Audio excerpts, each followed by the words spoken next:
اعوذ باللہ من الشیطان الرجیم بسم اللہ الرحمن الرحیم وَاجْتَبَاكُمْ وَمَا جَعَلَ عَلَيْكُمْ فِي الدِّينِ مِنْ حَرَجٍ مِلَّةَ أَبِيكُمْ إِبْرَاهِيمَ هُوَ سَمَّاكُمُ الْمُسْلِمِينَ۔ دیکھو ہمارا نام اللہ پاک نے قرآن میں مسلمان رکھا ہے۔ ہم لوگ الحمدللہ ثم الحمدللہ مسلمان ہیں۔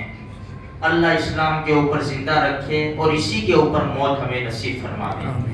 بہت بڑی دولت ہے میرے بھائیوں، یہ ماں کی گود میں مل گئی نا، اس لیے ہمیں اس کا احساس نہیں ہے، قدر نہیں ہے۔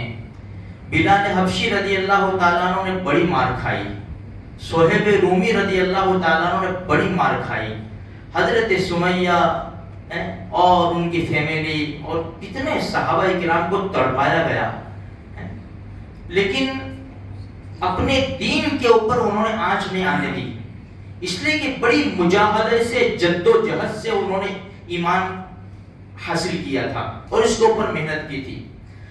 آج ہم کو ماں کی گود میں مل گیا میرے بھائیوں، ہمیں ایمان کی قدر نہیں ہے، یہ کیا دولت ہے، یہ کیا چیز ہے، اس لیے جیسا آیا ایسا ہم کام کر ڈالتے، ہمیں کچھ احساس ہی نہیں ہوتا کہ یہ کام کریں گے نا تو ہمارا ایمان کمزور ہو جائے گا، ہو سکتا ہے ہاتھوں سے نکل جائے، ہم کھوکھلے ہو جاوے، ایمان کے بغیر ہو جاوے۔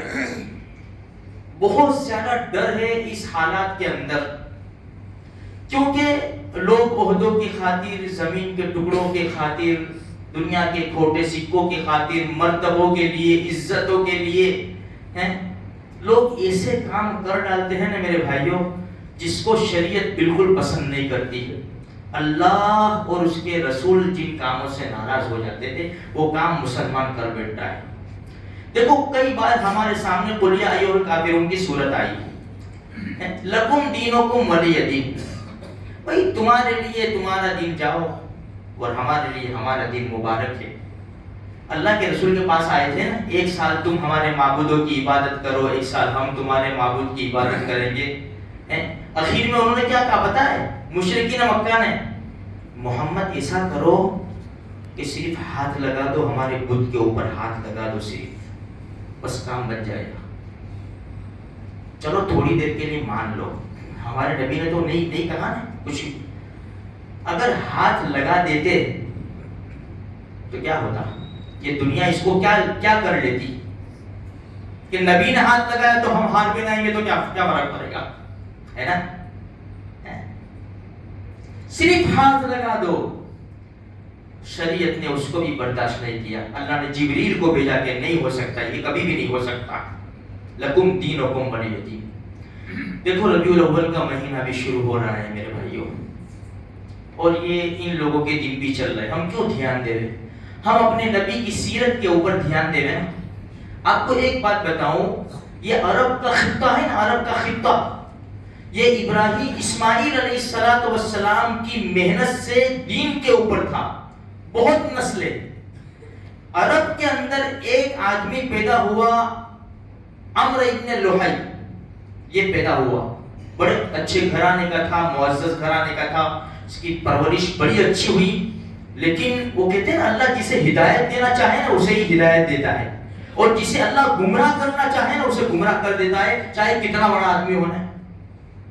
یہ شام گیا، شام میں اس نے دیکھا کہ لوگ بتوں کی پوجا کرتے ہیں، اس کے دماغ میں ایک بات آئی کہ شام میں تو انبیاء علیہ السلام بہت زیادہ آئے ہیں، اور یہ سرزمین تو بڑی سرسبز و شاداب ہے، اور لوگ یہ کام کر رہے تو ٹھیک کرتے ہوں گے۔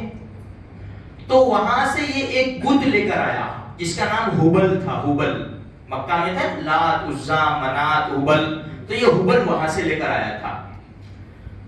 اب اس نے کام ایک دم شروع نہیں کر دیا، اس نے رکھا اس کو، پھر اس کے پاس ایک جنات تابع تھا، اس نے بتایا کہ نوح علیہ السلام کی قوم جو بتوں کی پوجا کرتی تھی نا، فلاں جگہ دفن ہے، جو قرآن میں سورہ نوح میں ہے، یغوث یعوق نصر، یہ تو وہاں گیا اور وہاں سے کھود کر لایا، سارے بت اس نے جمع کیے، پھر انتظار کیا حج کا۔ جب حج کے زمانے میں الگ الگ قبیلے کے خاندان کے لوگ آئے نا تو سب کے سامنے اس نے بات رکھی، کیونکہ معزز آدمی تھا، بڑا آدمی تھا، اس کی بات کو کوئی ٹالتا نہیں تھا. تو سب نے اس کی بات کے اوپر لبیک کہا. ہر ایک خاندان قبیلے کو ایک ایک بت اس نے دے دیا کہ اس کی عبادت کرو. یہاں سے بتوں کی پوجا شروع ہوئی مکہ کے اندر، عرب کے اندر، یہاں تک کہ ہوتے ہوتے ہوتے بیت اللہ جو اللہ کا پاک گھر 360 معبودوں سے بھر دیا گیا. یہ ہے عرب کی ہسٹری میرے بھائیوں. پھر ایک آواز اٹھی مکہ کے اندر، پھر ڈنکا بجا دین کا، پھر ایک آواز آئی جاء الحق وزہق الباطل ان الباطل کان زہوقا. مکہ فتح ہوا اور 360 معبودوں سے بیت اللہ کو پاک صاف کیا گیا. بیت اللہ کی چھت کے اوپر چڑھ کر اللہ کا نام بلند ہوا میرے بھائیوں. اور یہاں سے پھر اسلام بڑے زور شور سے چلا، ہم تک پہنچا.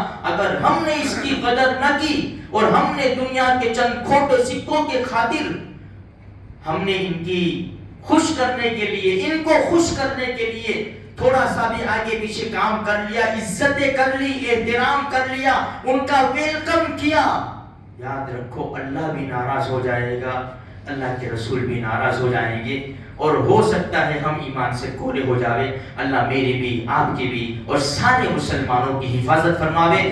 زندہ رکھے تو اسلام پر زندہ رکھے، اور موت دے تو ایمان پر خاتمہ نصیب فرماوے.